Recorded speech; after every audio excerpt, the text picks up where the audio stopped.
My wife drained every account we had, said goodbye, you were never enough, and slammed the door. 1 hour later, she was begging me to save the money she stole from me. The door slammed so hard the picture frame above the hallway cracked. I didn't move. I just stood there in the kitchen, my hand still wrapped around a coffee mug that had gone cold 15 minutes earlier. Her last words were still vibrating in the walls. Goodbye, you were never enough. Then the silence came.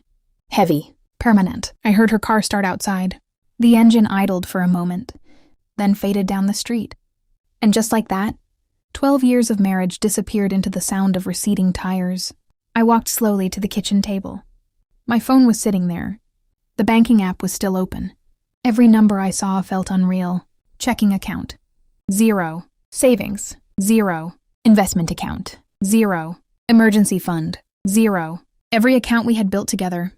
Drained. Clean. Precise. Like a surgical removal. I let out a slow breath. No shouting. No breaking things. Just a quiet realization settling into my bones. She hadn't left me in anger. This had been planned. Every transfer. Every goodbye. Every word. The message she left behind on the counter confirmed it. A single sticky note. 3 words written in her careful handwriting. Start over, loser. I stared at it for a long time. Then I folded it slowly and slipped it into my pocket. Because something inside me was already shifting. Not rage, not heartbreak. Something colder. More focused. I checked the time. She had been gone exactly 9 minutes. And she had just made the worst mistake of her life. An hour earlier, she had been sitting across from me at the dinner table. Calm, almost cheerful. That should have been my first warning. For weeks she'd been distant. Cold. Her phone glued to her hand. Late work calls. Long showers. But I never confronted her. Not yet. Because suspicion without proof is just noise. And I hate noise.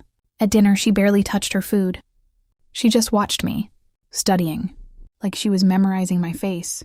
Do you ever feel, she said casually, like you married the wrong person? I looked up slowly. Sometimes people feel that way when they've already decided to leave. She smiled, but it wasn't a loving smile. It was the smile someone gives when they're holding a secret. Then she stood up, walked into the bedroom, and returned with a suitcase. Already packed. That was the moment everything shifted. My stomach didn't drop. My heart didn't race. Instead, everything became very quiet inside my head. I'm done, she said. No tears, no trembling. Just clean, deliberate words. I wasted years waiting for you to become something you're not. I leaned back in my chair. What am I not? She tilted her head slightly. Successful. Then she walked past me toward the door. That's when my phone buzzed. Bank notification, transfer completed. Another buzz, another transfer, then another. I watched the numbers vanish. Thousands, tens of thousands, everything. She opened the front door, turned back once, and delivered the line she'd probably rehearsed all week. Goodbye, you were never enough. Then she slammed the door. I didn't chase her, because by that moment, I already knew something she didn't. Something she would discover soon enough. I walked into my office, sat down, opened my laptop, calmly, methodically, because none of this was new to me. 3 months earlier, I had noticed the first sign. A late-night transfer, $500 to an unknown account. When I asked about it, she said it was a gift for a coworker. Maybe it was. Maybe it wasn't. But the moment planted a seed. So I did what I always do when something feels wrong. I observed. Quietly. I watched her patterns, her spending, her phone habits, her schedule. And slowly, the truth began to leak through the cracks. Secret calls in the garage, deleted messages, a new passcode on her phone. Classic, predictable. But betrayal is rarely subtle. It just thinks it is. So I made a few changes. I moved our primary funds into a controlled account. I left small amounts in the visible ones, just enough to look real. And then I waited. Patience is the most dangerous weapon a calm man can carry. Days passed. Then weeks. Her confidence grew. She thought she was being clever. Thought I was blind. Thought I was exactly what she called me. Not enough. So tonight, she made her move. Drained every visible account. Packed her bags. Delivered her speech. Walked out feeling victorious. But she didn't know the truth. Those accounts were decoys. And the real money had never been within her reach. Still, I wondered something. If she believed she had everything, why did she leave so quickly? No celebration. No smug goodbye text. No follow-up insult. Just silence, which meant something had gone wrong. I checked the time again. 52 minutes since she left. Then my phone rang. Her name lit up the screen. I let it ring 3 times. 4. 5. Then I answered. Her voice wasn't confident anymore. It was shaking. Where is it? I leaned back in my chair. Where is what? The money! The desperation in her voice was almost impressive. I transferred it, she said quickly, but the bank flagged it. They said the account was restricted. I stayed silent. They said the funds weren't available. Another pause. Then the truth slipped out. There was almost nothing there. Exactly. I rubbed my temple slowly. You emptied the accounts, I said calmly. Yes. So you should know how much was in them. Silence. Then a whisper. Where did you move it? Now the fear was real, because she was beginning to understand. You moved it before tonight, she said. Yes. Her breathing became uneven. How long have you known? I looked at the sticky note again. Start over, loser. Long enough. Another long silence. Then the mask finally broke. Please, she said. The word sounded foreign coming from her. Please help me. Why? Because I already sent the money. I raised an eyebrow. To who? She hesitated. Then the name slipped out. A business partner. Of course.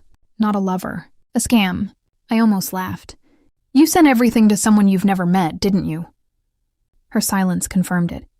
And suddenly, everything made sense. I need you to fix this, she said urgently. You're good with finances. You can reverse it. No. The word landed like a brick. What? I said no. You can't just leave me like this. I stared at the wall for a moment. Interesting. She didn't notice the irony. You already left, I said quietly. This is different. Is it? Her voice cracked. If that money is gone, I'm ruined. I stood up and walked slowly to the window. The night outside was calm. Still, you remember what you said before you walked out? Silence. You were never enough. I didn't mean... Don't! I cut her off gently. I believed you. Another pause. Then I delivered the truth she feared most. The real money was never in those accounts. Her breathing stopped. How much? She whispered. Enough. Please tell me you can get my transfer back. My transfer, not our money. Just hers now. No, I said. But you can. I won't. A broken sob escaped her. Why are you doing this? I closed my eyes briefly. Not from pain, from clarity. Because tonight, I said calmly, you finally showed me who you are. The call ended with a hollow silence. No goodbye, no apology. Just the sound of someone realizing the ground beneath them had vanished. I placed the phone on the table. Then I sat down and opened the real account. The balance stared back at me. Untouched. Secure. Years of work. Still mine. Outside, the wind moved through the trees. Quiet. Indifferent. I thought about the last 12 years. The laughter. The dinners. The long conversations about the future. All of it had felt real once. But betrayal has a strange way of rewriting history. It turns memories into evidence. Turns love into a transaction. Turns goodbye into liberation. I reached into my pocket and unfolded the sticky note again. Start over, loser. I smiled slightly. Not with anger. Not with satisfaction. Just understanding. Because she had been right about one thing. Tonight I was starting over. Just not the way she imagined. I walked to the trash can and dropped the note inside. Then I turned off the lights and headed upstairs.